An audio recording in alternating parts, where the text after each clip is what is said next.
Jelani Ince. I'm from Columbia, Maryland. When I meet somebody for the first time, I usually say at first from Brooklyn, just because that's where I was born. I didn't live there for a long time, but as they get to know me, I'll say, yeah, I live in Columbia, and I kind of explain to them about that. I lived there for a couple of years. Both my parents were born and raised there, and they wanted to change.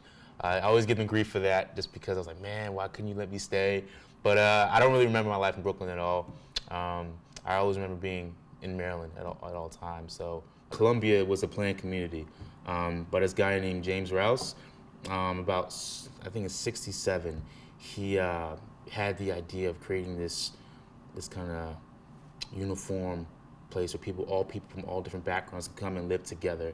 So it was planned. So he had 10 village centers, like villages, spread all around the Columbia area, and basically the goal was to eliminate racial, socioeconomic lines, so everybody can be equal in a sense.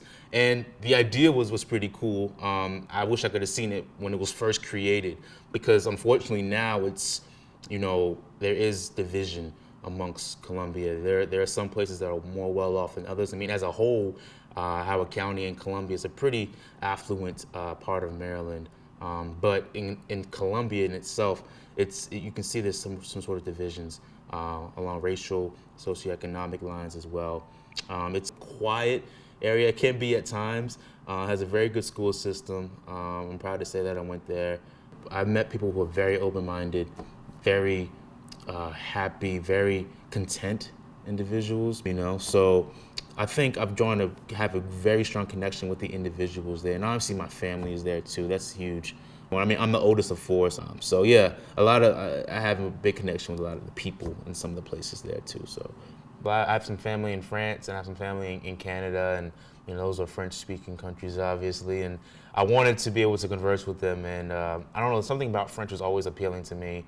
And so I started, I guess, when I was 13, and I continued through middle school, through high school. I figured it's important to learn another language, especially in this day where there's so many different cultures and ethnicities around here, that I think English is kind of, yeah, everybody knows English, but a lot of people know more than English too. So I wanted to kind of broaden my horizons a little bit. So I spent the fall semester, last semester in Dijon, France, through a study abroad program through WAYF, which was a lot of fun.